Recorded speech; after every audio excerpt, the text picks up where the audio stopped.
नमस्कार, न्यूज की पाठशाला में आप सभी का स्वागत है। मैं हूं सुशांत सिन्हा। वो पाठशाला जहां सबकी क्लास लगती है, वो पाठशाला जहां खबर का हर चैप्टर विस्तार से खोलता हूं ताकि आप उस खबर के मास्टर बने और आपको कोई घुमा ना सके। और न्यूज का इकलौता फैमिली शो है, क्योंकि खबर उस अंदाज में है जो कहीं नहीं मिलेगी और आपको क्या, आपके बच्चों को भी समझ में आएगी। तो रजिस्टर खोलते हैं, सबसे पहले अटेंडेंस कराते हैं, शुरू करते हैं।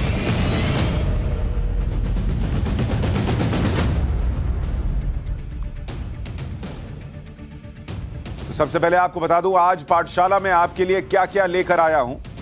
बुलडोजर जो चला वो तो आपने देख लिया, लेकिन उसके मलबे में जो निकला, जो हम ढूंढ कर लाए हैं मलबे में से, वो आप देखेंगे तो हैरान रह जाएंगे। वो क्या है आज आपको बताऊंगा। अतिक्रमण करने वाले हीरो और बुलडोजर चलाने वाला विलन कैसे, आज इस पर भी बात होगी। सरकार कोई हो, सिस्टम उनका है, क्या यह साबित हो गया। राहुल गांधी को उनके चचा जान का बुलडोजर भी दिखाऊंगा आज, क्योंकि राहुल गांधी ने भी ट्वीट करके बुलडोजर की बड़ी निंदा की कि भाई ये संविधान पर बुलडोजर चलने जैसा है। तो उनके चाचा जान जो है, अपने चाचा जान बुलडोजर जब चला रहे थे तो क्या हुआ था, जरा इतिहास के पन्ने से निकाल कर लाया हूं, वो भी दिखाऊंगा। लेकिन शुरू करते हैं पाठशाला, और सबसे पहले बुलडोजर साइंस की क्लास।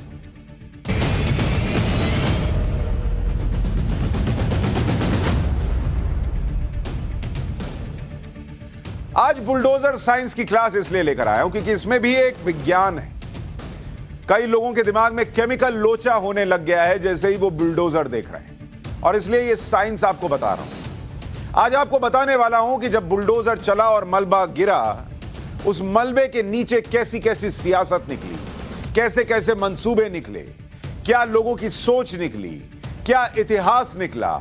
एक एक चीज आपके लिए ढूंढ कर लाया, क्योंकि देश ने तो तय कर लिया है कि वो पत्थर चलाने वालों के साथ नहीं है, पत्थर चलाने वालों का इलाज करने वाले बुलडोजर के साथ। ये देश ने तय किया है।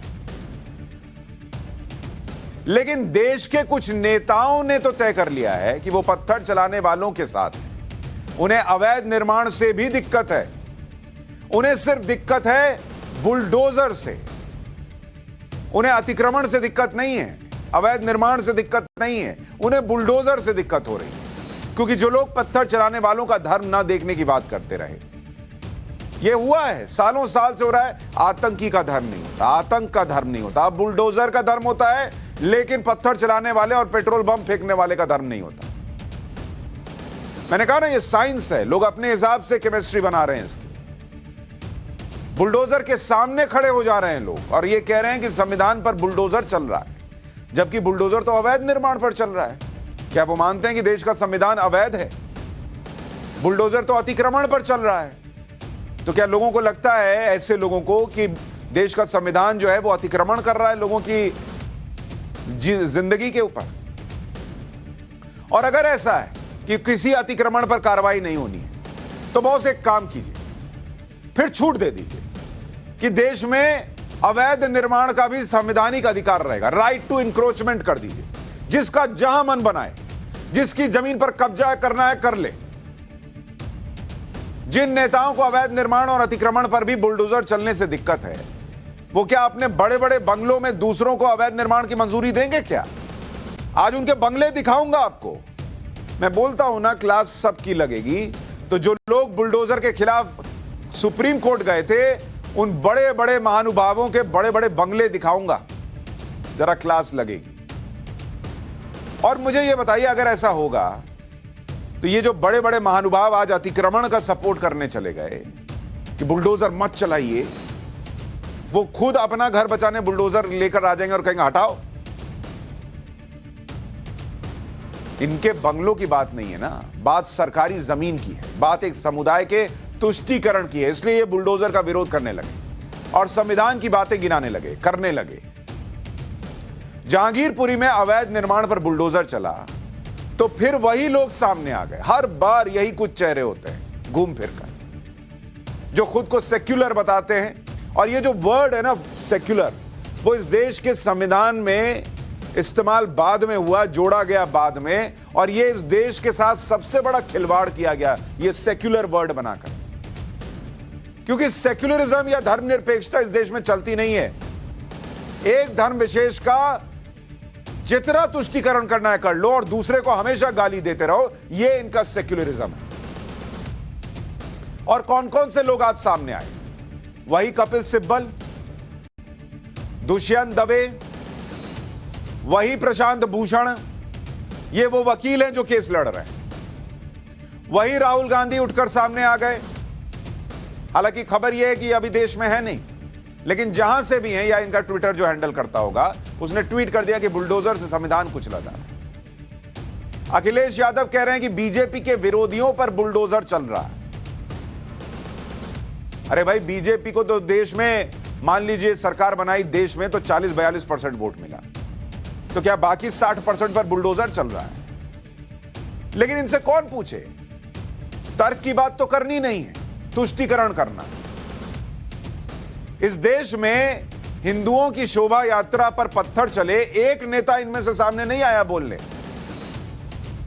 लेकिन जहांगीरपुरी में जाकर अगर आप इंक्रोचमेंट भी हटा दें तो ये लोग तुरंत आ जाते हैं। ओवैसी कह रहे हैं कि गरीब मुसलमानों को सजा दी जा रही है। सीपीएम नेता वृंदा करात जेसीबी के सामने खड़ी हो गई, देखूं कैसे जेसीबी चलती है। कभी इंक्रोचमेंट हुआ तो ये लोग नहीं खड़े हुए। अरे ये लोग जाएंगे, जहांगीरपुरी जाने वाले लोग हैं ये लोग। इनकी गाड़ी जहांगीरपुरी में नहीं घुस पाएगी। इतनी बड़ी बड़ी गाड़ी में ये लोग चलते हैं, इतने बड़े बड़े बंगलों में रहते हैं। ये लोग जहांगीरपुरी जाएंगे? जहांगीरपुरी में बाइक चलाना मुश्किल होता है, इतना इंक्रोचमेंट है। सड़क का एक हिस्सा जो है वो कबाड़ बाजार के दाम पर छीन लिया गया, कब्जा लिया गया। ये लोग जाएंगे? कभी गए जहांगीरपुरी और बोला कि हटा दो भाई, ये सब देश के संविधान के हिसाब से नहीं है, इंक्रोचमेंट ठीक नहीं है? आज गई थी मैडम, सीपीएम नेता वृंदा करात दोपहर को जहांगीरपुरी पहुंची, कह रही है कि वो सुप्रीम कोर्ट के ऑर्डर का पालन करवाने आई है। अरे आप कौन है पालन करवाने वाली भाई? पालन करवाना है पुलिस कराएगी। आपको किसने अधिकार दिया कि आप बुलडोजर के सामने खड़े होकर पालन करवाएं? सुप्रीम कोर्ट ने आपको बोला था कि वृंदा जी जाइए, रुकवा दीजिए। सबकी, ये जितने लोग हैं ना, इनकी पॉलिटिक्स खत्म हो चुकी है और इनको लगता है कि मैं बुलडोजर के सामने खड़ा या खड़ी दिख जाऊंगी तो शायद ये अतिक्रमण जो है वो तो हट जाएगा, लेकिन हमारी सियासत जो मलबे में दफन हो गई है, मलबा बन चुकी है, वो खड़ी हो जाएगी। ये आप क्या सोच रहे हैं? ये लोग आपके लिए खड़े हुए हैं वहां। इनको, इनकी नजर से देखिएगा, जो चश्मा ये लोग लगाए हुए हैं, इनके लिए ये ऑफर चल रहा है कि मुस्लिम वोट की सेल लगी हुई है। और जैसे सेल लगने पर होड़ मची होती है कि कौन पहले कपड़ा उठाए, वैसे ही इनको लग रहा है कि जो आज मुसलमान को वहां जाकर बता देगा कि तुम्हारे साथ अन्याय हो रहा है, मैं खड़ा हूं, उसको मिलेगा बल्क में वोट। सेल लगी हुई है इनके नजर में। आपकी जिंदगी की कोई कीमत नहीं है इनको।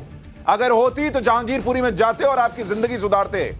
ना हिंदू से मतलब है, ना मुसलमान से मतलब है। इनकी सोच को समझिए। वृंदा करात अतिक्रमण ड्राइव को रुकवाने के लिए बुलडोजर के सामने खड़ी हो गई। वो बुलडोजर वाले को कार्रवाई बंद करने के लिए कहने लगी। वृंदा करात ने स्पेशल सीपी से भी मुलाकात की और आरोप लगाया कि कानून और संविधान को कुचला जा रहा है। एक बार जरा वहां क्या हुआ देख लीजिए। Already, the law has been bulldozed, constitution has been bulldozed by illegal demolitions. At least the Supreme Court and its order should not be bulldozed. अवैध निर्माण पर बुलडोजर चला तो राहुल गांधी ने उसे संविधान से जोड़ दिया। राहुल गांधी ने एक तस्वीर ट्वीट की और तस्वीर में संविधान की प्रस्तावना का पेज दिख रहा है। उसकी तरफ एक बुलडोजर बढ़ता हुआ दिखता है और राहुल गांधी ने जहांगीरपुर में चले बुलडोजर की तुलना संविधान के मूल्यों को कुचलने से कर दी। लिखा कि राज्य मशीनरी गरीबों और अल्पसंख्यकों को टारगेट कर रही है। बीजेपी को अपने दिलों से नफरत को बुलडोज करना चाहिए। ये वो राहुल गांधी हैं जो कुछ दिन पहले किसी को सिखाकर आए थे, खुद बता रहे थे कि मेरी बहन के साथ ऐसा होता तो मैं चक्कू मार देता। तब नफरत को बुलडोज करना नहीं सिखा के आए थे, तब चाकू चलाना सिखा के आए थे। आज सिखा रहे हैं कि कैसे नफरत को बुलडोज कर देना चाहिए बीजेपी को, क्योंकि उनके पॉलिटिकल एजेंडे को यह सूट करता है। इनके पॉलिटिकल एजेंडे में देश कहां है, मैं यह जानना चाहता हूं। क्योंकि देश तो कहता है कि अतिक्रमण किसी का हो, उस पर चलाओ बुलडोजर। और इतना था तो राहुल गांधी छुट्टी कैंसिल करते और आते जाके खड़े हो जाते बुलडोजर के सामने, इतनी चिंता थी। जहांगीरपुरी के लोगों ने कभी राहुल गांधी को देखा है? जहांगीरपुरी में देखा है कभी आपने? अरे कहीं बैठे बैठे या किसी को बोल दे अपने ट्विटर अकाउंट का यूजर नेम और पासवर्ड देकर ट्वीट करा देना, या खुद कहीं बैठे बैठे ट्वीट कर देना, और वहां उस जहांगीरपुरी में रहना, इस अतिक्रमण के बीच जमीन आसमान का फर्क होता है सर। बुलडोजर में भी मुस्लिम पॉलिटिक्स घुसा दी गई, और जब मुस्लिम पॉलिटिक्स होगी तो ओवैसी तो सबसे आगे लाइन में आते हैं, धक्का देके, हे हटो मुझे जान दो, मैं ओवैसी मुसलमानों का सबसे बड़ा मसीहा। वो भी हिंदू मुसलमान कर रहे हैं, और आरोप लगाने की बुलडोजर अंसार और अहमद पर चलता है, बुलडोजर अर्जुन और अजय पर नहीं चलता। एक बार सुनिए जरा। आपने मस्जिद के सामने की मलगियों को तोड़ दिया, शॉप्स को, मंदिर के सामने जो क्यों नहीं तोड़ा आपने? ये टारगेटेड डेमोलिशन है। तो एक कम्युनिटी को कलेक्टिव पनिशमेंट दिया जा रहा है कि बुलडोजर चलेगा अंसार पर, अहमद पर, बुलडोजर नहीं चलेगा अर्जुन पर और अजय पर। यह फर्क है। एक तो कह रहे हैं कि बुलडोजर मंदिर के सामने जो अतिक्रमण था उस पर क्यों नहीं चला, जैसे इन्होंने अभी कुछ दिन पहले झूठ बोला था कि मस्जिद पर भगवा लहरा दिया गया इसलिए शोभा यात्रा पर पत्थर चले, और एक भी वीडियो नहीं दिखा पाए मंदिर पर भगवा लहराने के। वैसे ही झूठ कह रहे हैं कि मंदिर पर अतिक्रमण जो था उस पर बुलडोजर नहीं चला। उसकी भी सच्चाई अभी आगे दिखाऊंगा। लेकिन कह रहे हैं कि बुलडोजर अंसार और अहमद पर चलता है, अर्जुन और अजय पर नहीं चलता है। असदुद्दीन ओवैसी, अगर आपके दिमाग से ये मुस्लिम पॉलिटिक्स का एजेंडा हटा दीजिएगा तो आपका सवाल ये होना चाहिए था कि अतिक्रमण जो है वो अंसार और अहमदी क्यों करते हैं, अर्जुन और अजय क्यों नहीं करते? ये भी तो पूछ सकते थे पलटकर। इस देश का कानून अंसार और अहमद क्यों तोड़ते हैं अतिक्रमण करके, अर्जुन और अजय क्यों नहीं करते? ये भी तो पूछ सकते थे। लेकिन आपने ये नहीं पूछा, क्योंकि आपको अहमद, अंसार, अजय और अर्जुन के बीच बांट देना है। आपको यह नहीं कहना है कि अहमद, अंसार, अर्जुन, अजय सब पर चला दो, मैं किसी का साथ देने नहीं आऊंगा। लेकिन इनकी पॉलिटिक्स कैसे चलेगी तब? और इन्होंने आज बड़ा खतरनाक ट्वीट किया है, वो भी अभी आपको दिखाऊंगा।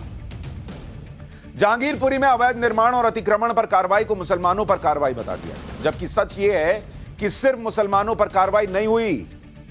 जिसने भी उस इलाके में अवैध कब्जा, अवैध निर्माण किया था, उससे अतिक्रमण हटाया गया, चाहे वो हिंदू था चाहे वो मुसलमान था, उसका मजहब नहीं देखा गया। दो तस्वीरें आपके सामने रख रहा हूं। एक तस्वीर मस्जिद की सामने की है, मस्जिद के साथ वाली दुकान से अवैध कब्जे हटाए गए। दूसरी तस्वीर में मंदिर के आसपास अतिक्रमण था, उस पर बुलडोजर चला। अब मैं पूछना चाहता हूं ओवैसी एंड कंपनी से, जवाब दीजिए कि मंदिर के सामने अतिक्रमण था, उसके आसपास अतिक्रमण था, जब उस पर चली कार्रवाई, जब उस पर हुई कार्रवाई, तो क्यों सिर्फ मंदिर का गाना गा रहे हैं, मस्जिद का गाना गा रहे हैं? और अगर मस्जिद पर कोई बुलडोजर चला हो तो दिखाइए। मस्जिद पर कोई बुलडोजर नहीं चला, लेकिन मस्जिद बनाने के नाम पर आगे इतना एरिया छेक लीजिएगा तो उस पर बुलडोजर चलेगा। क्या इस देश से सड़क पर जब मंदिर बनते हैं उनको नहीं हटाया गया निर्माण के नाम पर? नहीं टूटे मंदिर? क्या बात करते हो ओवैसी साहब आप? इतना भड़काकर, ऐसा माहौल बनाकर अगर वोट पाना पड़े तो पॉलिटिक्स छोड़ देना बेहतर है। असदुद्दीन ओवैसी जो बोल रहे हैं और जो हुआ है वो आपके सामने रख दे रहा हूं, फर्क कर लीजिए। नगर निगम की 3 घंटे की कार्रवाई में कई अवैध कब्जे वाली दुकानों को तोड़ा गया। वो दुकानें सिर्फ मुसलमानों की नहीं थी। गुप्ता जूस कॉर्नर, जरा देखिए तस्वीरें आपको दिखाता हूं। गुप्ता जूस कॉर्नर पर भी बुलडोजर चला। अब गुप्ता जी मुसलमान है क्या? आपने किसी शाहरुख गुप्ता को सुना है? सलमान गुप्ता को सुना है? असदुद्दीन गुप्ता को सुना है? तो फिर कैसे गुप्ता जी की दुकान पर कैसे चल गया बुलडोजर? और मैं कह रहा हूं बुलडोजर गुप्ता जी पे गलत चले, चाहे खान साहब पर गलत चले, कोर्ट में जाइए, लड़िए लड़ाई, बताइए गलत हुआ है। लेकिन वहां एक और दिक्कत आएगी। अभी तो कोर्ट में यह भी दिक्कत आएगी भाई, जो लोग कहते थे हम कागज नहीं दिखाएंगे, उनसे कोर्ट कल पूछेगा कि कागज दिखाओ कि अतिक्रमण पर हो रहा है कि तुम्हारे अपने घर पर हो रहा है। तब कागज कहां से दिखाइएगा? और दिखाइएगा कि नहीं दिखाइएगा? और फिर वो जो रोहिंग्याज और जो बांग्लादेशी होने की बातें हैं, अभी तो मामला बहुत आगे चला जाएगा। सुप्रीम कोर्ट दौड़े दौड़े गए थे कि रोक देंगे। सुप्रीम कोर्ट आपके कहने पर नहीं मान लेगा कि अतिक्रमण पर नहीं, मुसलमानों पर कार्रवाई हुई है। वो कागज मांगेगा। कागज नहीं दिखाएंगे कहने वाले कहां से कागज लाएंगे, और कागज दिखाएंगे कि नहीं दिखाएंगे? और अगर कोई रोहिंग्या है तो वो कागज कहां से लाएगा? अब तो बुलडोजर लग रहा है बहुत आगे तक जाएगा। जो लोग अतिक्रमण हटाने पर खुद को पीड़ित बता रहे हैं, विक्टिम कार्ड खेल रहे हैं, उन्हें एक और तस्वीर दिखाता हूं। जहांगीरपुरी में मंदिर के से जुड़े हुए लोग खुद अवैध निर्माण हटा रहे हैं। असदुद्दीन ओवैसी, देखिए इस तस्वीर को। मंदिर में बाहर लगी ग्रिल को काटा जा रहा है। हिंदू संगठनों का कहना है कि कोई सवाल ना उठाए, इसलिए हम खुद ही अवैध निर्माण को हटाए दे रहे हैं। यह है तस्वीर इस देश की। आप कितना भी हिंदू टेररिज्म स्थापित करने की कोशिश कीजिए, आप कितना भी हिंदुत्व को गाली दे दीजिए, आप कितना भी बता दीजिए कि शोभा यात्रा में तलवारें जो हैं वो हिंसा के लिए ले जाई गई थी, लेकिन कोई वीडियो आएगा जब दिखाएगा कि कैसे वो अपनी शोभा यात्रा को बचाकर निकालने के लिए जद्दोजहद कर रहे थे, खुद भाग रहे थे तलवार होने के बावजूद, और उसके बाद ये तस्वीर आएगी कि हिंदू खुद हटा रहा है, तब इनसे सीख लेते। कहते हां भाई तुम अच्छा कर रहे हो, तुम हटा रहे हो, मैं भी मस्जिद के बगल की जो दीवार है जो बाहर इंक्रोचमेंट है तोड़ देता हूं। नहीं, मंदिर का क्यों नहीं तोड़ा, इसका क्यों नहीं तोड़ा? अरे भाई असदुद्दीन ओवैसी साहब, ये तो वो बात हो गई। आपका लड़का फेल हो जाए तो आप कहें मिश्रा जी का भी लड़का फेल करो, नहीं तो मेरा लड़का जो है डिमोरलाइज हो रहा है कि वो क्यों फेल हो गया, उसको क्यों फेल कर दिया टीचर ने। भड़काऊ बयानबाजी करने वाले ओवैसी आज शाम को जहांगीरपुरी फिर तक पहुंच गए। मन नहीं भरा उनका ट्वीट से, अभी तो जहरीला ट्वीट दिखाया नहीं है, लेकिन वो पहुंच गए जहांगीरपुरी। मैंने बोला ना सेल लगी है, सबको दिख रहा है मुस्लिम वोट कितना मिल जाए। ओवैसी साहब कहां पीछे रहते? उन्होंने कहा कि पुलिस उन्हें आगे नहीं जाने दे रही। जहांगीरपुरी पहुंचकर पुलिस की कार्रवाई पर भी सवाल उठाने लगे। कह रहे हैं कल फिर जाएंगे, आज पुलिस ने नहीं जाने दिया तो कल फिर क्या करेंगे? मलबे से फिर उनकी दुकानें खड़ी करेंगे क्या? लेकिन आज असदुद्दीन ओवैसी ने एक बड़ा खतरनाक ट्वीट भी किया। उन्होंने लिखा, if even a small fraction of the 200 million become radicalized and take to retaliatory violence, would the Indian state be able to handle the security challenge? Would more democratic freedoms have to be sacrificed to enable the state to keep us safe? इस tweet का मतलब आपको बताता हूं।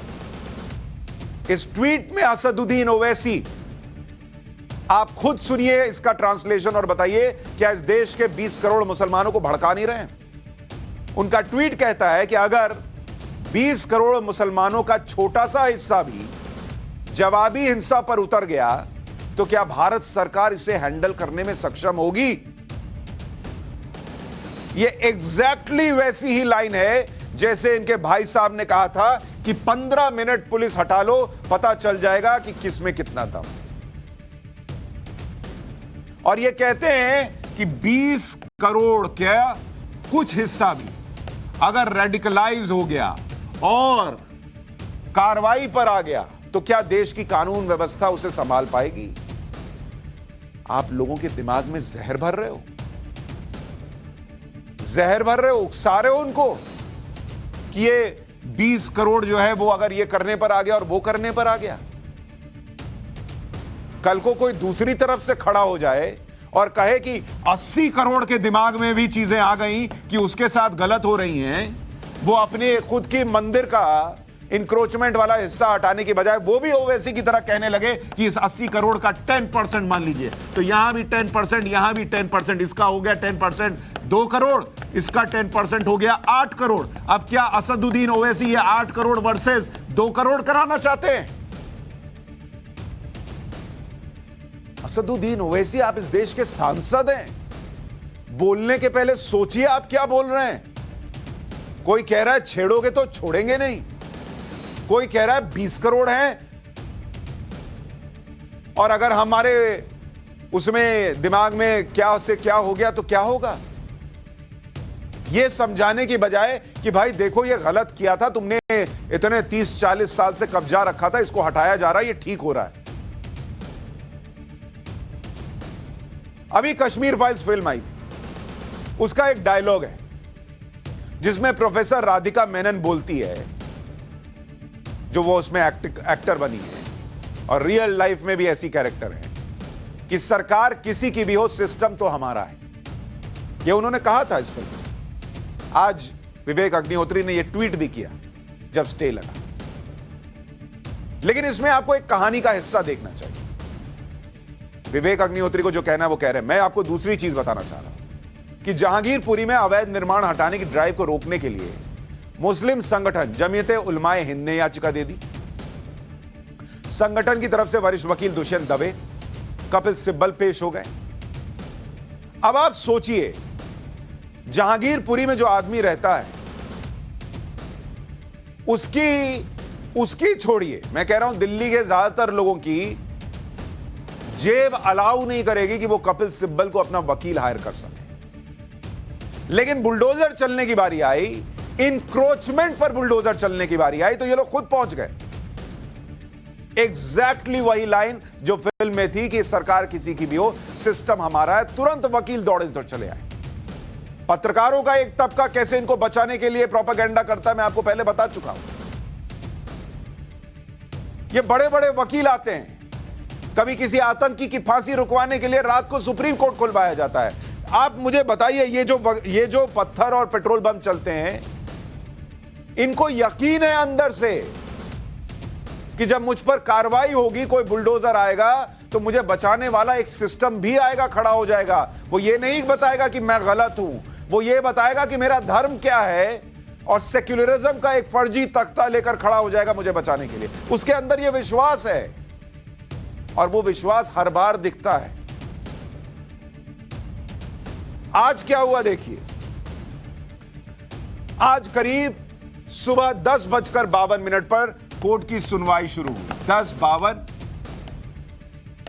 AM पे सुनवाई शुरू हुई, और 11:01 पर ये बड़े बड़े वकील जो वहां पहुंचे थे, उन्होंने सुप्रीम कोर्ट से स्टे ले लिया मात्र 9 मिनट के अंदर। मतलब 9-10 मिनट के अंदर स्टे लग गया। ये बड़े बड़े वकील जब वहां गए, सुप्रीम कोर्ट ने जिन वकीलों ने अतिक्रमण हटाने की ड्राइव पर रोक लगाने के लिए दलीलें रखी, वो पावरफुल और बड़े वकील हैं। ये वकील कानूनी दांवपेच जानते हैं। एक सुनवाई के लिए इनकी फीस लाखों में होती है। आपको पता है, जो जानकारी मिली हमने पता किया, ये जो कपिल सिब्बल हैं, जो मैं आपसे कह रहा था, इन कपिल सिब्बल के लिए कहा जाता है कि एक सुनवाई, एक हियरिंग, एक केस नहीं कह रहा, एक हियरिंग के लिए इनके बारे में कहा जाता है कि 8 से 15 लाख रुपया लेते हैं एक सुनवाई का। अब मुझे बताइए, जहांगीरपुरी में कबाड़ी का बिजनेस करने वाला वो जो मोटी मोटी चेन पहना हुआ अंसार है, उसकी भी हैसियत नहीं है कि वो कपिल सिब्बल को हायर कर सकता था। लेकिन आज कपिल सिब्बल पहुंच गए। गजब का सिस्टम है। दुष्यंत दवे बड़े वकील हैं, इनकी एक दिन की फीस, एक सुनवाई की फीस कहा जाता है कि 5 से 6 लाख रुपया। यह है एक मजबूत सिस्टम।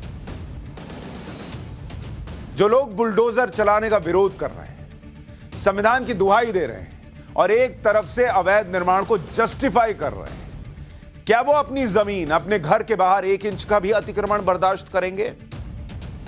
इनके बंगले के बाहर कोई गाड़ी खड़ी कर दे तो ये उसकी हवा निकलवा देंगे। गाड़ी फोन करेंगे कि उठाओ इसको, लेके जाओ, किसने गाड़ी लगा दी। ये बंगला आपको दिखा रहा हूं, ये कपिल सिब्बल साहब का बंगला है। इस बंगले के बाहर मैं पूछता हूं कपिल सिब्बल जी, कोई इंक्रोचमेंट करेगा, आपको चलेगा क्या? 1500 स्क्वायर फीट में बंगला बना हुआ है। एक बार जरा ये बंगला देखिए, हाउस नंबर 2 जोरबाग। रंजीता झा ने, हमारी सहयोगी ने, वहां से जरा रिपोर्ट भेजी। देखिए जरा बंगला, फिर आगे की बात बताता हूं। पीछे आप तस्वीरों में कपिल सिब्बल का घर देख सकते हैं। लगभग 1500 स्क्वायर फीट में फैला कपिल सिब्बल का ये आवास, और पिछले 2014 से लेकर अब तक वो यहीं रहते हैं।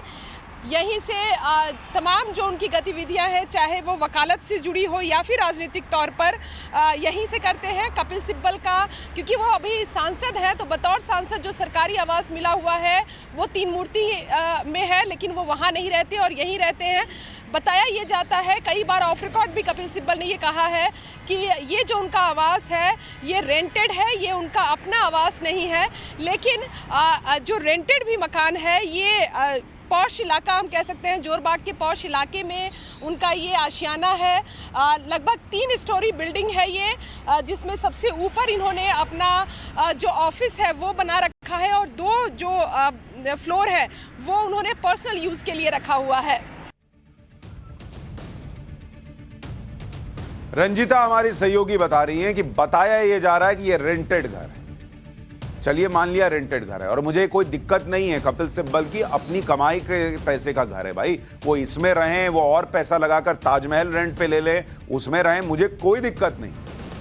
मैं सिर्फ ये बताना चाह रहा हूं सांकेतिक तौर पर कि आप देखिए, जो लोग वहां सुप्रीम कोर्ट में बुलडोजर रोकने गए हैं, वो खुद अपने घर के बाहर क्या किसी तरीके का इंक्रोचमेंट बर्दाश्त करेंगे?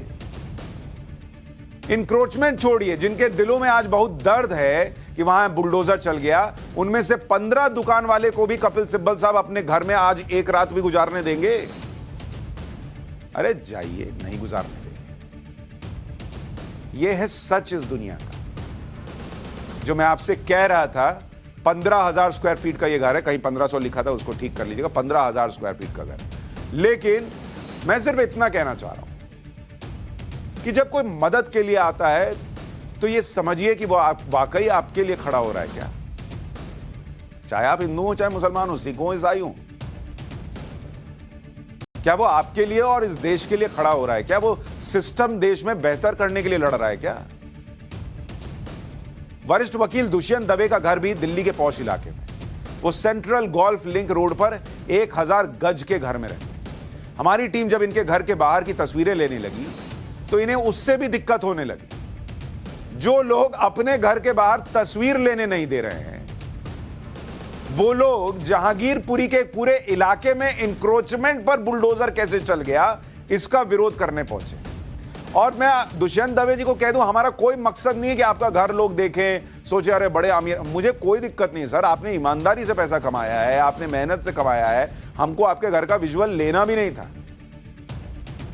बस मैं दिखाना चाह रहा हूं कि देखिए, इंक्रोचमेंट, ये इनकी अपनी जो निजता है उसमें इंक्रोचमेंट बर्दाश्त नहीं कर रहे, नहीं करना चाहिए। हम अंदर कैमरा लगा के झांक भी नहीं रहे, सिर्फ गेट पर हैं। तो जो निजता में इंक्रोचमेंट बर्दाश्त नहीं कर सक रहे, वो पूरे मोहल्ले का इंक्रोचमेंट डिफेंड करने गए कि इसमें बुलडोजर मत चलाइए। और नोटिस क्यों नहीं दिया? अरे भाई, इतने साल से इंक्रोचमेंट है, नोटिस ना मिला हो, ये संभव है? खैर, जो सुप्रीम कोर्ट को कहना होगा वो कहेगा। लेकिन जो लोग संविधान की दुहाई दे रहे हैं, कुछ लोग संविधान की भी दे रहे हैं, जरा उनकी भी बात कर लेते हैं। राहुल गांधी का आपको ट्वीट दिखाया ना, वो कह रहे हैं कि संविधान पर बुलडोजर चल रहा है। मैं राहुल गांधी को उनके चचा जान की याद दिलाना चाहता हूं। 1976 याद कीजिए राहुल गांधी जी, जब इसी दिल्ली में बुलडोजर चला था, और वो बुलडोजर आपके चचा जान संजय गांधी जी ने चलवाया था, जो उस वक्त सुपर प्राइम मिनिस्टर कहे जाते थे। ये उसी वक्त की तस्वीरें हैं। दिल्ली में तुर्कमान गेट और जामा मस्जिद के मुस्लिम बहुल इलाके में बुलडोजर चला था। यह बुलडोजर चला था दिल्ली के सौंदर्यीकरण के नाम पर। तब देश में इमरजेंसी लगी हुई थी और सरकार के 20 सूत्रीय कार्यक्रम के नाम पर देश भर में अत्याचार किए गए थे। इस 20 सूत्रीय कार्यक्रम में लोगों को पकड़ पकड़कर जबरन नसबंदी कराई गई थी। दिल्ली को साफ सुथरा करने के नाम पर बुलडोजर चलाया गया था। उस बुलडोजर और इस बुलडोजर में फर्क यह है कि वो सफाई के नाम पर चला था, ये इंक्रोचमेंट हटाने के नाम पर चला है। लेकिन चूंकि कुछ लोग कहने लगे कि संविधान पर बुलडोजर चल रहा है, तो मैं बुलडोजर की शुरुआत कहां से हुई थी सिर्फ याद दिला रहा हूं। 12 अप्रैल 1976 को पहली बार तुर्कमान गेट पर बुलडोजर पहुंचा और वहां पर कुछ झुग्गियों को तोड़ा गया। 13 अप्रैल 1976 को फिर बुलडोजर पहुंचा और 164 घरों को तोड़ दिया। 14 अप्रैल 1976 को फिर बुलडोजर पहुंचा और 105 घरों को तोड़ दिया। 15 अप्रैल 1976 को संजय गांधी ने इस इलाके में नसबंदी कैंप का उद्घाटन कर दिया। 12 अप्रैल से लेकर 24 अप्रैल 1976 के बीच 3 दिन छोड़कर लगातार बुलडोजर चला। 800 घर तोड़े गए। हर दिन 35 मजदूर तोड़ने के लिए लगाए गए थे और करीब 6 बुलडोजर रोज चलते थे। एक मोटर ग्रेडर भी चलती थी। 19 अप्रैल 1976 को तुर्कमान गेट पर जब बुलडोजर पहुंचा और बुलडोजर का भयानक विरोध शुरू हुआ, अतिक्रमण हटाने का विरोध करने वालों पर पुलिस को आंसू गैस के गोले छोड़ने पड़े, लाठीचार्ज करना पड़ा। 1976 के बुलडोजर और आज के बुलडोजर में क्या अंतर है वो भी समझ लीजिए। तुर्कमान गेट के इलाके में जो बुलडोजर चले थे, उस अतिक्रमण हटाने के अभियान में 1000 लोग जख्मी हुए, 400 लोग मारे गए, 7 लाख लोग विस्थापित हुए। यह होता है अपनी मर्जी के हिसाब से बुलडोजर चलाने का नतीजा। आज जब कानून के हिसाब से बुलडोजर चलने के लिए पहुंचा, तो जहांगीरपुरी में कुल मिलाकर करीब 50 दुकानों के अवैध स्ट्रक्चर को हटाया गया। किसी का घर नहीं तोड़ा गया। करीब 2 किलोमीटर दूरी की सड़क को अतिक्रमण मुक्त किया गया बस। तो इतना बवाल उस चीज पर हो गया जो जायज है। लेकिन 1976 में जब बुलडोजर चला, और वो इसलिए चला क्योंकि किसी की मर्जी थी, उसका जिक्र। देखिए, अवैध निर्माण करना गलत है। इसके बावजूद दिल्ली में जब अवैध निर्माण हटाया गया तो विरोध शुरू हुआ। ऐसे ही लाउडस्पीकर से तय लिमिट से ज्यादा शोर नहीं किया जा सकता, लेकिन अजान की आड़ लेकर इसका भी विरोध किया गया। पाठशाला में अब नियमों के हिंदू मुस्लिम देखने वालों की क्लास लगाता हूं और दिखाता हूं कैसे मथुरा में मंदिरों ने नियमों का पालन करने की मिसाल पेश की है।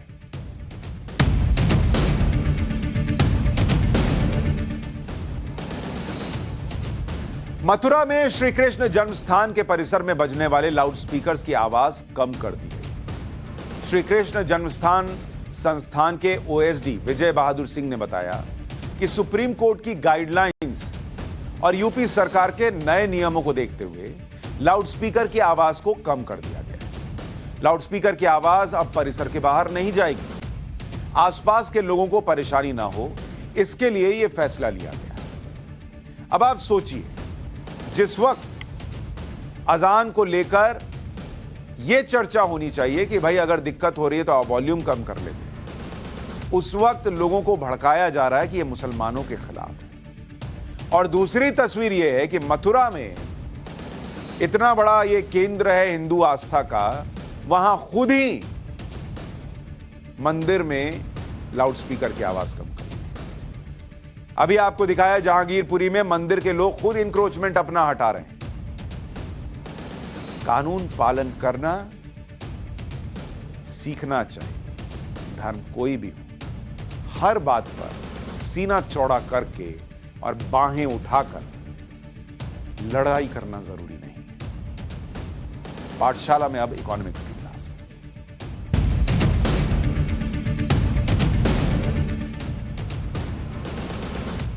पॉलिटिक्स देश में कैसी कैसी चल रही है आपने देख लिया। मुस्लिम तुष्टीकरण की पॉलिटिक्स, मुस्लिम खतरे में है इसकी पॉलिटिक्स, तमाम तरीके की पॉलिटिक्स चल रही है। लेकिन एक और बड़ी भयानक पॉलिटिक्स चल रही है और वो है फ्री वाली पॉलिटिक्स, जो मैं आपको बार बार बताता हूं और आगाह करता हूं कि इस फ्री वाली पॉलिटिक्स से क्यों देश को बड़ा खतरा है। आपको समझना चाहिए। आपको लगता है मुझे आज फ्री में मिल रहा है, लेकिन जनता को फ्री में बिजली, पानी, राशन सामान देना, इसका अंजाम भविष्य में इकोनॉमी के लिए, देश के लिए कितना खतरनाक हो सकता है, इस पर स्टेट बैंक ऑफ इंडिया की एक रिपोर्ट आई। एसबीआई ने अपनी रिपोर्ट में लोक लुभावन वादों से सरकारों के रेवेन्यू लॉस के बारे में बताया। पाठशाला में हमने आपको पहले भी बताया कि फ्री वाली पॉलिटिक्स के क्या साइड इफेक्ट्स होते हैं। कुछ दिनों पहले देश के कई बड़े और टॉप ब्यूरोक्रेट्स ने पीएम मोदी के सामने फ्री वाली पॉलिटिक्स को लेकर चिंता जाहिर की थी। इससे कई राज्यों का हाल श्रीलंका जैसा हो सकता है, यह कहा गया था। मुफ्त वाली राजनीति पर स्टेट बैंक ऑफ इंडिया जो एसबीआई है, उसकी इस रिपोर्ट में कितनी खतरनाक चीजें हैं जो देश के लिए खतरा हो सकती हैं, आपको जानना चाहिए। ये रिपोर्ट क्या कहती है? इस रिपोर्ट के मुताबिक कई राज्य मुफ्त वाली लोक लुभावन योजनाएं चला रहे हैं, किसान का कर्ज माफ और पुरानी पेंशन बहाल कर रहे हैं, जिसका एक उदाहरण राजस्थान भी है। ये योजनाएं आर्थिक रूप से राज्य के लिए लाभकारी नहीं। इन योजनाओं से राज्य सरकारों पर कर्ज बढ़ रहा है। जून 2022 में राज्यों को जीएसटी मुआवजा बंद हो जाएगा। राज्य अपने खर्चों की प्राथमिकता फिर से तय करें। जितना राजस्व मिलता है उसी हिसाब से खर्च कीजिए, क्योंकि आप ये सोच रहे हैं कि मैंने माफ कर दिया, वोट आ जाएगा, मेरी तो सरकार चलेगी। लेकिन सरकार कैसे चलाएगा? यही तो श्रीलंका वाले भी सोच रहे थे कि सरकार चलेगी, सब कुछ कर देते हैं सस्ता, फ्री में बांट देते हैं। लेकिन आज वहां त्राहिमाम मचा हुआ है। स्टेट बैंक ऑफ इंडिया की रिपोर्ट के मुताबिक राज्य सरकार जितनी चादर है उससे ज्यादा पैर फैला रहे हैं, जिससे राज्यों की इकोनॉमिक हेल्थ जो है वो खराब हो रही है। इस रिपोर्ट में जिन राज्यों के खर्चों पर सवाल खड़े किए गए वो जरा आपको बता देता हूं। वो राज्य जिनकी इस फ्री वाली पॉलिटिक्स से देश को नुकसान हो सकता है, उन राज्य के लोगों को नुकसान हो सकता है, उसमें नाम है तेलंगाना का। कि भाई आप ये जो फ्री में बांट रहे हो ये बड़ा नुकसानदेह हो सकता है। उसमें नाम है राजस्थान का, कि राजस्थान के लिए ये घातक हो सकता है। उसमें नाम है छत्तीसगढ़ का, वहां के लिए भी बताया गया है कि ये नुकसानदेह हो सकता है। आंध्र प्रदेश का नाम है, एपी। इसमें नाम है बिहार और झारखंड का भी, बिहार। इसमें नाम है झारखंड का। अगर आप इन राज्यों में रहते हैं तो अपने नेताओं से चर्चा कीजिए कि भाई फ्री की अति मत कर दो, कल को पता चला कि ये फ्री के चक्कर में निपट गए हम लोग। इसमें नाम है बंगाल का और इसमें नाम है केरल का। एसबीआई की रिपोर्ट कहती है कि इन राज्यों में जो ये फ्री वाला काम चल रहा है ये बड़ा खतरनाक हो सकता है। ये वो राज्य हैं जो राजस्व का मोटा हिस्सा मुफ्त वाली योजनाओं पर खर्च करते हैं। इससे राज्य का कोई फायदा नहीं होता, सिर्फ सत्ताधारी दलों को सियासी फायदा होता है। एसबीआई की रिपोर्ट के मुताबिक कुछ राज्य अपनी कमाई का बड़ा हिस्सा मुफ्त वाली योजनाओं को पूरा करने में खर्च कर रहे हैं। जैसे तेलंगाना का उदाहरण देते हुए उन्होंने कहा कि ये जो तेलंगाना है ये अपने राजस्व का 35% फ्री वाली योजनाओं पर खर्च कर रहा है। पंजाब का उन्होंने उदाहरण दिया इस रिपोर्ट में कि पंजाब की क्या हालत है। आप देखिए, पंजाब के अंदर उन्होंने बताया कि 2021-22 में 2021 से 2022 95,263 करोड़, ये इतना सारा पैसा जो है ये कमाई है। और मुफ्त ये आपकी कमाई हो गई। लेकिन जो मुफ्त योजनाओं पर खर्च है, मुफ्त योजना पर खर्च, वो पंजाब के लिए है मोटे तौर पर अगर आप एक एस्टिमेट पकड़िए तो 20,000 करोड़ का।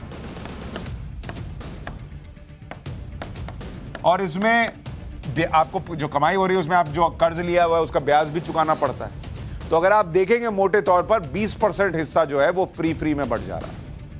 राजस्थान, छत्तीसगढ़, आंध्र प्रदेश, बिहार, झारखंड, पश्चिम बंगाल, केरल में कुल कमाई का 5 से लेकर 19% जो है वो लोग मुफ्त वाली योजनाओं पर खर्च कर रहे हैं।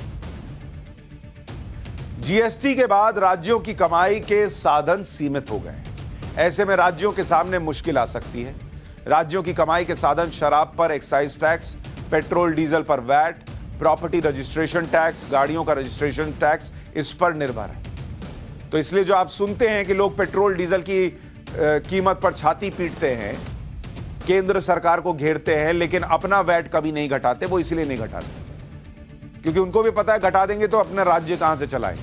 उनको यह भी पता है कि अगर घटा देंगे तो केंद्र के लिए भी मुश्किल होगी, लेकिन पॉलिटिक्स से करते हैं वो। इस साल जून से जीएसटी मुआवजा मिलना बंद हो जाएगा, जिसके बाद राज्यों का राजस्व और कम हो जाएगा।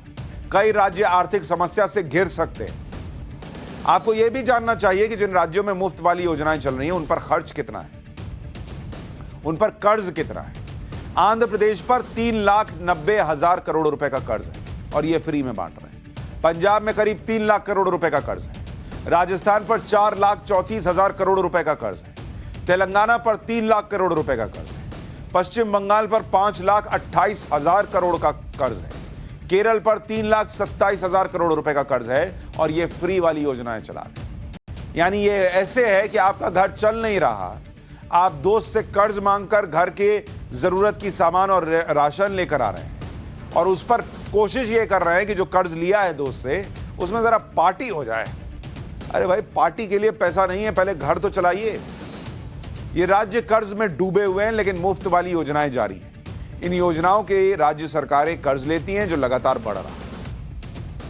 मुफ्त वाली राजनीति से कैसे आर्थिक तबाही आती है, श्रीलंका के उदाहरण से आपको बताता हूं। 2019 के बाद श्रीलंका में 15% वैट को आधा कर दिया गया। ग्रोथ बढ़ाने के लिए दूसरे टैक्स भी खत्म कर दिए गए। इन फैसलों से सरकार को अरबों रुपए का नुकसान हुआ। फ्री योजनाओं के कारण श्रीलंका का कर्ज बढ़ता चला गया। श्रीलंका में कर्ज 2021 में जीडीपी का 119% हो गया। इन घाटों की भरपाई के लिए सेंट्रल बैंक से ज्यादा नोट छापे गए। इससे महंगाई चरम पर पहुंच गई और फिर ऐसा संकट आ गया जिससे श्रीलंका तबाह हो गया, कंगाल हो गया। एक और उदाहरण वेनेजुएला का है। वेनेजुएला में भी फ्री वाली पॉलिसीज के कारण बर्बादी हुई। वेनेजुएला में काफी मात्रा में तेल के भंडार हैं। 1980 के दशक तक वेनेजुएला एक समृद्ध देश था। उस समय तेल की कीमतें तेजी से बढ़ रही थी। सरकारों ने जनता को सब कुछ मुफ्त देना शुरू कर दिया। राशन मुफ्त, बिजली मुफ्त, पानी मुफ्त, ट्रांसपोर्ट सब मुफ्त कर दिया। पब्लिक भी खुश, बम बम, क्या है, सब मुफ्त में मिल रहा है। सरकार को लगा हमारे पास पैसे की कोई कमी नहीं है। किसानों का कर्ज माफ कर दिया। तेल की कीमतें गिरी तो आर्थिक संकट आ गया। आर्थिक संकट के कारण आंतरिक संघर्ष बढ़ने लगा। वेनेजुएला में तेल का उत्पादन कम होने लगा। उस आर्थिक संकट से वेनेजुएला आज भी पूरी तरह से उबर नहीं पाया है। मुफ्त वाली योजनाओं के कारण एक समृद्ध देश आज इस हाल में पहुंच गया। तो इसलिए अगली बार कोई नेताजी मुफ्त वाली योजनाएं लेकर आए तो कोशिश कीजिए कि उससे मना कर दीजिए, अगर वो मुफ्त वाली योजना आपके लिए बहुत एसेंशियल नहीं है तो। पाठशाला में अब राष्ट्रवाद की क्लास और इसमें भारत के सुपर पावर वाला चैप्टर।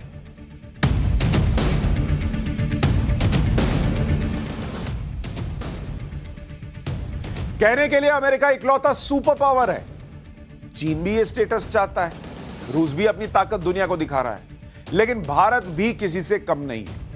भारत ने अपनी सैन्य ताकत दुनिया को फिर दिखाई। पहली बार एक ही दिन ब्रह्मोस मिसाइल के 2 टेस्ट हुए। एक टेस्ट आसमान में किया गया, दूसरा टेस्ट समंदर से किया गया। एयरफोर्स ने ब्रह्मोस सुपरसोनिक क्रूज मिसाइल के अपग्रेडेड वर्जन का सफल परीक्षण मंगलवार को किया। देश के पूर्वी समुद्र तट के पास एडवांस्ड सुखोई 30 MKI लड़ाकू विमान से ब्रह्मोस मिसाइल दागी गई। सुखोई 30 MKI से दागी गई ब्रह्मोस सुपरसोनिक क्रूज मिसाइल ने 3000 किलोमीटर प्रति घंटे की रफ्तार से अपने टारगेट पर सटीक निशाना लगाया। ब्रह्मोस मिसाइल में वॉरहेड नहीं लगा हुआ था, उसके बाद भी इसने अपने टारगेट को तबाह कर दिया। ब्रह्मोस सुपरसोनिक मिसाइल का टेस्ट इंडियन नेवी के साथ कोऑर्डिनेशन में किया गया। इंडियन एयरफोर्स के साथ साथ नेवी ने भी ब्रह्मोस मिसाइल का सफल परीक्षण मंगलवार को किया। इंडियन नेवी ने ब्रह्मोस मिसाइल का टेस्ट आईएनएस दिल्ली से किया। INS Delhi guided missile destroyer ship है, जिससे पहली बार ब्रह्मोस का टेस्ट फायर किया गया। आईएनएस दिल्ली में अपग्रेड मॉड्यूलर लॉन्चर से ब्रह्मोस मिसाइल फायर की। इस टेस्ट के साथ एक बार फिर से लॉन्ग रेंज टारगेट यानी लंबी दूरी तक मारक क्षमता को ब्रह्मोस मिसाइल ने प्रदर्शित कर दिया। एयरफोर्स और नौसेना ने ब्रह्मोस सुपरसोनिक क्रूज मिसाइल का सफल परीक्षण किया और दोनों ही मिसाइल अपने टारगेट पर आकर हिट हुई। ब्रह्मोस मिसाइल ने अपने टारगेट का क्या हाल किया, यह आपको दिखाता हूं। सुखोई और आईएनएस दिल्ली से दागी गई ब्रह्मोस मिसाइल का टारगेट एक ही था। इंडियन नेवी का डीकमीशन्ड शिप, यानी वो शिप जिसका इस्तेमाल नहीं होता, उस पर दोनों ब्रह्मोस मिसाइल ने हिट किया।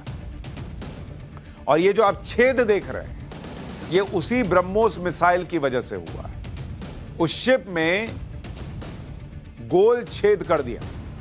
ब्रह्मोस मिसाइल शिप हिट होने के बाद शिप में बड़ा सा होल हो गया और कुछ ही देर बाद वो शिप पानी में डूब गया। तो अब आप सोचिए, दुश्मन का जहाज आ रहा हो और एक ब्रह्मोस लगा तो सीधा पानी के अंदर टाइटैनिक बन जाएगा। एयरफोर्स और नेवी ने ब्रह्मोस मिसाइल का टेस्ट आपसी कोऑर्डिनेशन से किया था। दोनों को पता था कि कब और कहां से ब्रह्मोस का फायर होना है। इसके लिए पूरी तैयारी हुई। ब्रह्मोस दरअसल जल, थल और वायु तीनों जगह से छोड़ा जा सकता है और इस क्षमता को ट्रॉयड कहा जाता है, मतलब तीनों जगह से आप इसका इस्तेमाल कर सकते हैं। भारत के अलावा यह क्षमता सिर्फ अमेरिका, रूस और फ्रांस के पास है। भारत लगातार ब्रह्मोस मिसाइल को अपडेट कर रहा है। ब्रह्मोस मिसाइल दुनिया की सबसे खतरनाक सुपरसोनिक क्रूज मिसाइल है। इसकी खासियत आपको जाननी चाहिए। ब्रह्मोस को हवा, पानी, जमीन तीनों जगह से फायर कर सकता है, यह बताया मैंने।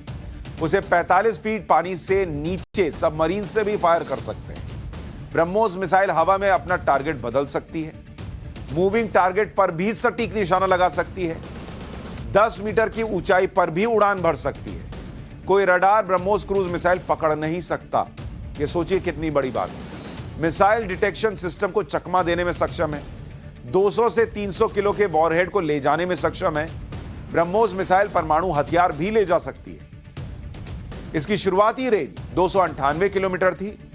अब ब्रह्मोस 450 किलोमीटर तक का निशाना लगा सकती है और इसकी रेंज को बढ़ाकर 800 किलोमीटर करने पर काम चल रहा है। ब्रह्मोस मिसाइल को जमीन पर मोबाइल लॉन्चर से भी फायर कर सकते हैं। इस टेक्नोलॉजी पर भी काम हो रहा है। एक सॉफ्टवेयर अपडेट करते ही ब्रह्मोस की रेंज 500 किलोमीटर तक हो सकती है। ब्रह्मोस सुपरसोनिक क्रूज मिसाइल को फिलहाल सुखोई 30 MKI में फिट किया गया है। इसे राफेल और तेजस में भी फिट किया जाएगा। इसका डबल टेस्ट उस वक्त हुआ जब यूक्रेन रूस का युद्ध चल रहा है। यह ध्यान रखना जरूरी है कि ब्रह्मोस मिसाइल भारत और रूस का जॉइंट वेंचर है। 12 फरवरी 1998 में भारत और रूस के बीच मिसाइल निर्माण को लेकर समझौता हुआ, जिसके बाद ब्रह्मोस एरोस्पेस की स्थापना की गई। $250 मिलियन की लागत से कंपनी खड़ी की गई और इसमें 50.5% की हिस्सेदारी भारत की और रूस की हिस्सेदारी 49.5% यानी 49.5% की। सुपरसोनिक मिसाइल ब्रह्मोस के नाम के पीछे भी एक कहानी है। यह नाम भारत की ब्रह्मपुत्र नदी और रूस की मोस्कवा नदी से मिलकर तैयार किया गया है। 2016 से पहले भारत ब्रह्मोस मिसाइल बेच नहीं सकता था, लेकिन 2016 में MTCR यानी मिसाइल टेक्नोलॉजी कंट्रोल रिजीम में भारत की एंट्री। उसके बाद भारत ब्रह्मोस मिसाइल दुनिया के कई देशों को बेच रहा है। तो आप यह सोचिए कि कैसे भारत की ताकत दुनिया में बढ़ी है। एक तरफ रिपोर्ट आती है कि कैसे भारत की अर्थव्यवस्था तेजी से ऊपर बढ़ रही है और दूसरी तरफ भारत की सैन्य क्षमता बढ़ना, मतलब अर्थव्यवस्था के क्षेत्र में भी आगे बढ़ो और खुद को सुरक्षित भी रखो।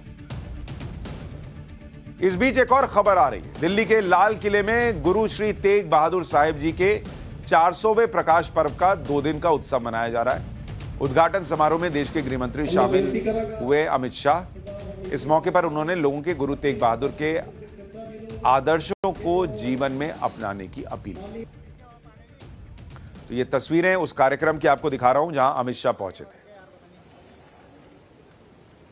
और मैं बेनती करांगा सरदार हरमीत सिंह कालका जी ਅਤੇ सरदार मनजिंदर सिंह सिरसा जी ਨੂੰ कि वो माननीय संस्कृत राज्य मंत्री अर्जुन राम मेघ